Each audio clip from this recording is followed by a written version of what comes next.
Halo semuanya, perkenalkan nama saya Lintang Fitriatul Islami dari K1 Manajemen dengan NPM 2410103020. Baik, dalam video kali ini saya akan membahas tentang sosok pemimpin masa depan yang perspektif dengan hasil wawancara. Waktu saya dikasih tugas, awalnya saya mikir pemimpin masa depan tuh yang kayak gimana sih? Apakah yang jago ngomong, atau yang selalu tampil di depan, atau yang bisa membawa organisasinya naik level. Tapi setelah saya berwawancara dengan Mas Raka Ghani. Siapa sih Mas Raka Ghani ini? Beliau adalah seorang pemimpin muda dari HIPMI Kota Magelang. Itu membuat pandangan saya langsung berubah. Ternyata pemimpin masa depan itu gak harus soal tampil keren di depan panggung, tapi bagaimana dia bisa mengatur, ngerti orang, dan tetap punya visi yang jelas buat organisasinya. Yang bikin saya salut, masyarakat ini mempunyai gaya kepemimpinan yang dia sendiri sebut laissez-faire, atau biasanya kita sering menyebutnya dengan laissez-faire.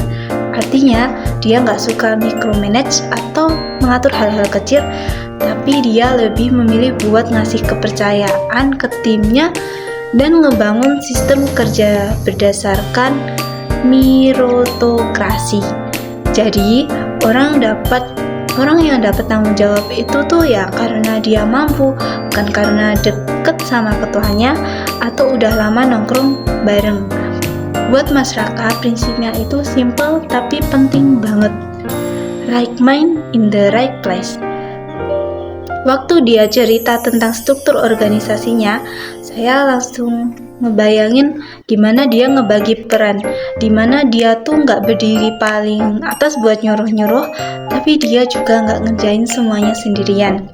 Dia lebih memilih jadi jembatan yang nyambungin visi besar dengan pelaksanaan teknis di lapangan. Dan menurut saya ini jarang banget kita temuin dari pemimpin muda. Kebanyakan dari kita tuh masih suka mikir gini, kalau saya pemimpin berarti saya yang ngatur semuanya.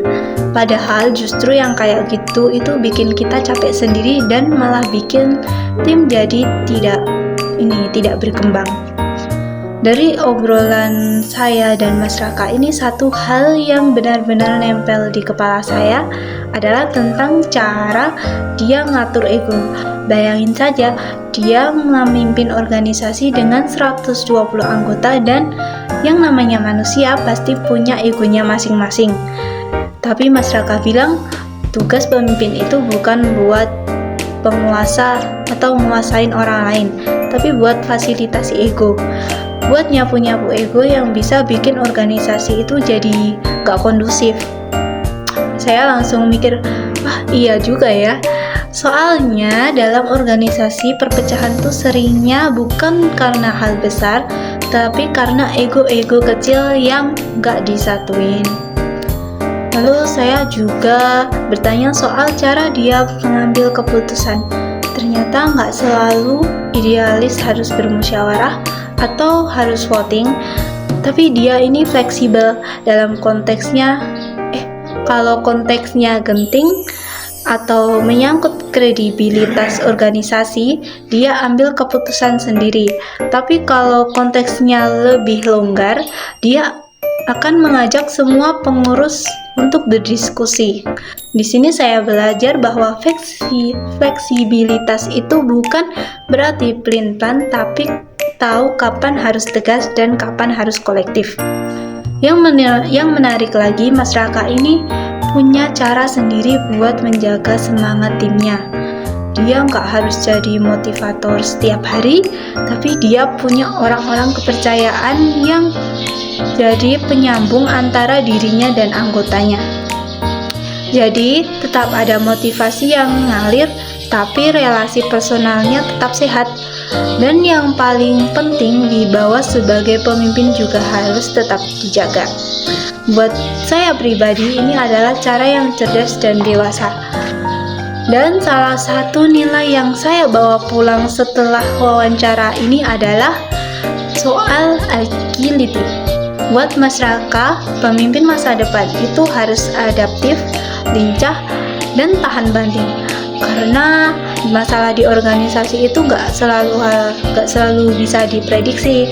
Kadang ada drama, kadang ada konflik internal, dan kadang juga ada tekanan dari luar. Nah, dari situ pemimpin diuji nih, bukan dari cara dia ngomong, tapi dari ketahanan emosinya. Dan yang bikin aku pikir dalam itu, Mas Raka bilang, sebelum memimpin orang lain, kita harus bisa mimpin diri sendiri dulu. Ini simple banget, tapi maknanya juga dalam.